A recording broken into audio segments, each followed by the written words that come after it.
Ladies and gentlemen, we've got a spicy one. We got a real spicy one.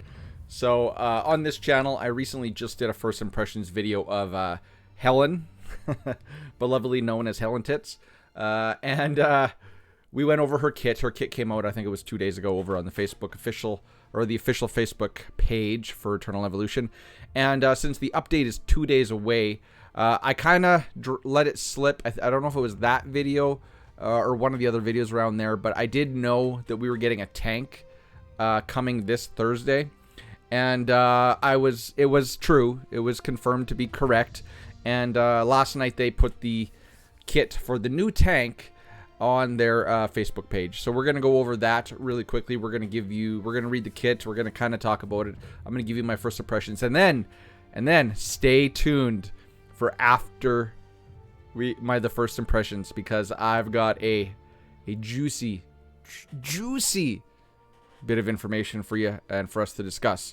So let's go directly over there. This is the intro cinematic. I'm gonna play her once here with the sound on. So yes, that is Crete's brother. And that's it. I'm actually quite surprised that it was that short. Usually the intros are getting more and more complex. So this is a tank. This is looks like, you know, a Tauren from World of Warcraft, which has been discussed by other people as well. Above my desk here, I have a Todd McFarlane Tauren hunter and a Night Elf Druid statue.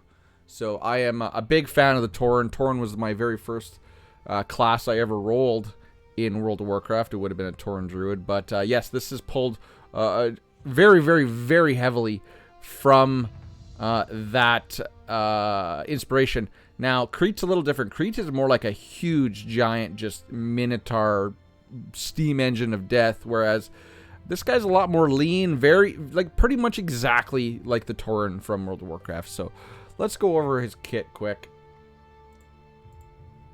and we'll discuss. So, new hero, Teresh, the Minotaur Warlord.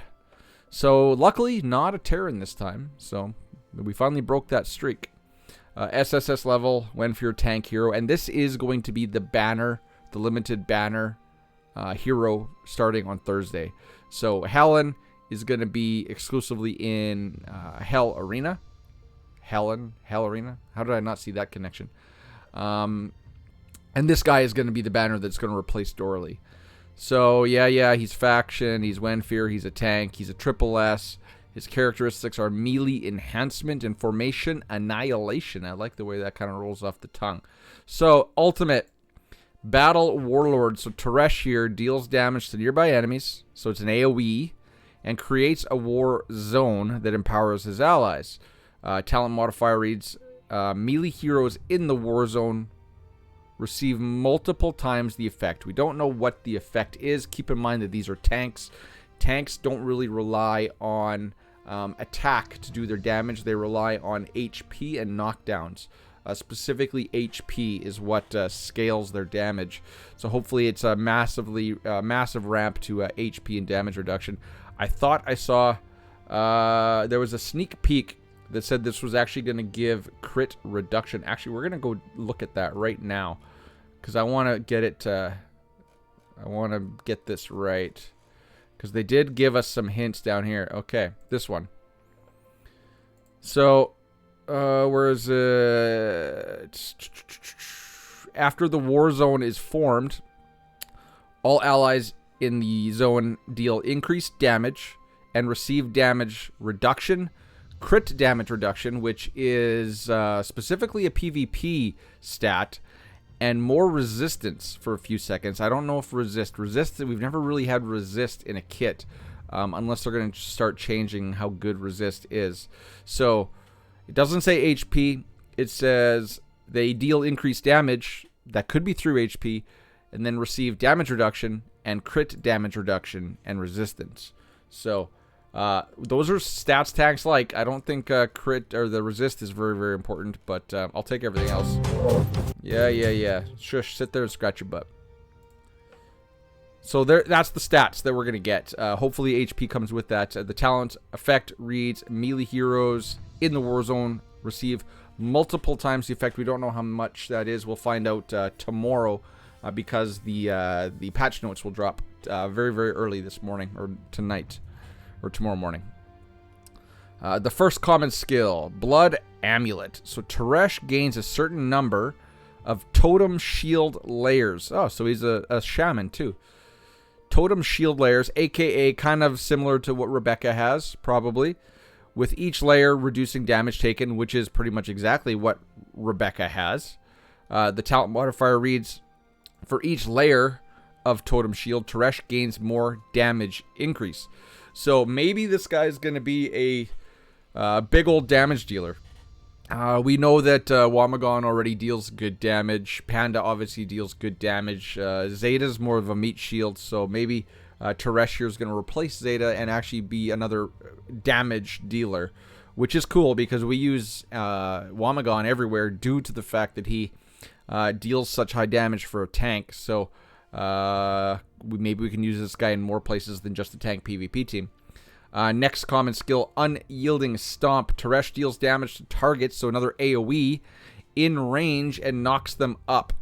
Talent modifier reads, enemies that are knocked into the air will be knocked down when they land. So that is what's going to trigger the Aubec mechanic. So that's going to deal damage based on, or it's going to show up as commander damage, but it is a significant amount of damage. And with Titan's Hammer, it also deals a percentage of HP as damage as well. So stacks with Titan's Hammer. So if you don't have that prototype, sorry, it was just in the shop. I think it's in the shop right now even.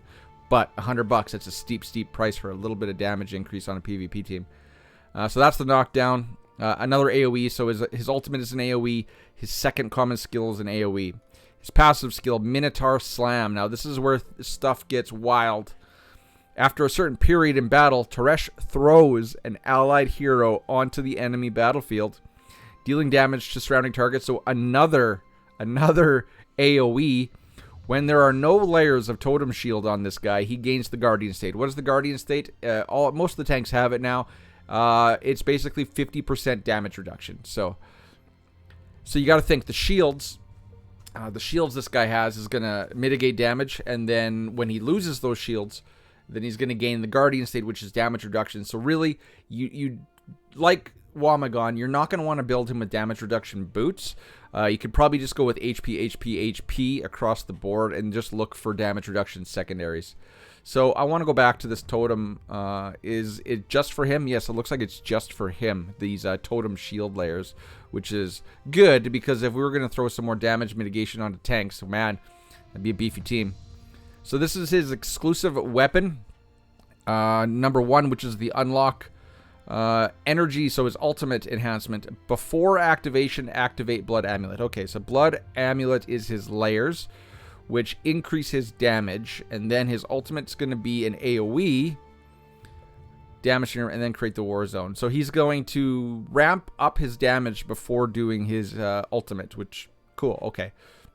It could all be a big nothing burger if the damage numbers aren't really that great, but so he's going to activate one of his skills, which gives him more damage. It's going to redo all of the totem shields. So I guess every time he does his ultimate, he's also going to apply totem shields, is what that reads. So lots and lots and lots and lots and lots of shields. His exclusive 10, Blood Amulet Enhancement. Okay, upon activation, increase the number of totem shield layers. Okay, basic, just ramp up that number of shields that are going to be coming from his ultimate and his first common skill. X20, his X20. If this skill hits multiple targets, which it is an AoE, Teresh gains more layers of totem shield. So this guy's going to have shields for days, and when he doesn't have shields, he's going to have 50% damage reduction.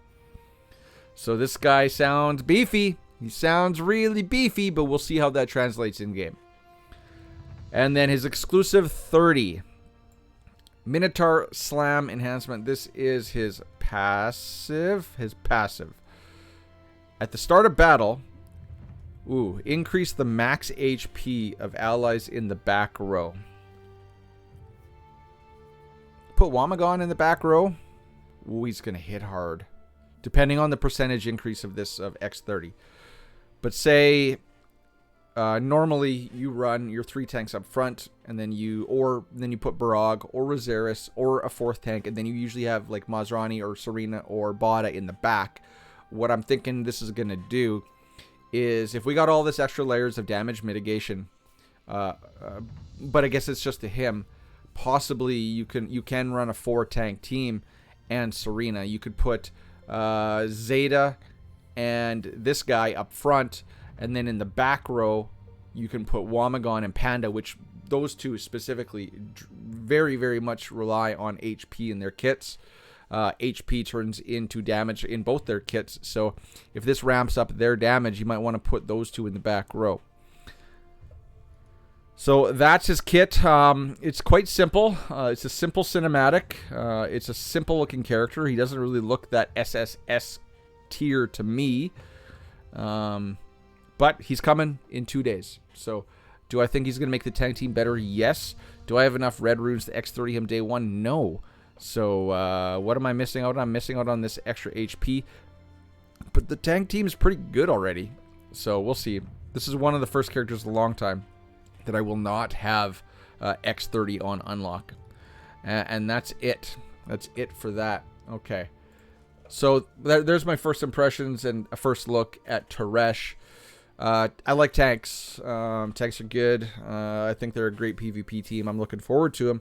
I don't know how impactful he's going to be. Reading his kit, he doesn't really seem OP. He just seems like a decent addition to the tank team. Maybe he can replace Zeta altogether. Or we can run a 4 tank team and 1 healer. All right. Okay, ladies and gentlemen. 12 minutes in. I'm going to show you something. And then we're going to discuss. Hold on to your butts. Okay. So we know that we're getting Helen with Infernal Arena. We know we're getting Taresh as the next Triple S banner for limited tickets. This was sent to me, and I don't see any reason why I can't discuss it. You know, people paid for this information, and then they decided with their investment to share it with other people and yours truly. So, yes, in addition to the new assassin, Helen, and the new Wenfear, shouldn't be Terran, Wenfear hero, Taresh, we will also release a new assassin hero, Carasia. Now, Carasia looks kind of like Rosaris' twin sister. Same kind of model in a way. Got a little bit of bifurcated legs there, though. I'm assuming this is also going to be a Wenfear. It could be an Atlas, though, because it kind of looks like Rickert, too. Although Rickert doesn't have these whatever reticulated legs, I think is what they're called. But please note, this says you can't see my mouse, but it says new SP assassin hero.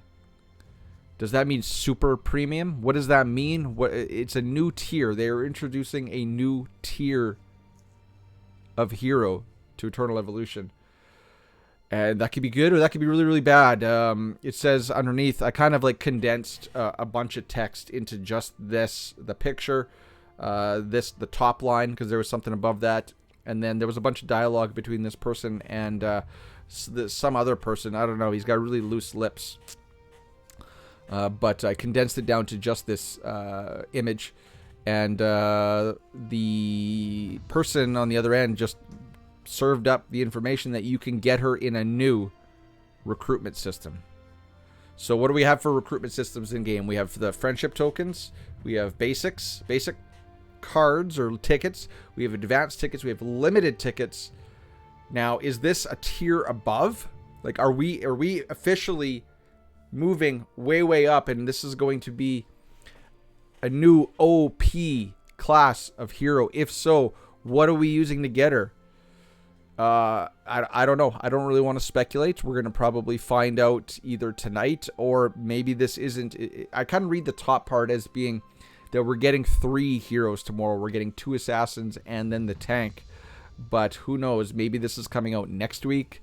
It just says we will also release a new SP assassin hero that we can get from a new recruitment system. So, ladies and gentlemen, no word of the day. I want to know what you think of this, how you interpret this. Tell me your thoughts, because I've kind of only, from the people I've talked to about this and shared this with, none of the sentiment is really good, which has me concerned. So, if people from EE are watching this, I'm just giving you some knowledge that it doesn't seem like people are too happy with if this is a new, like if that's special premium tier. I will withhold judgment, but I'm just telling you the gut reaction from the people I've talked to is negative. I can't think of somebody that's been positive, except for me. Gimme.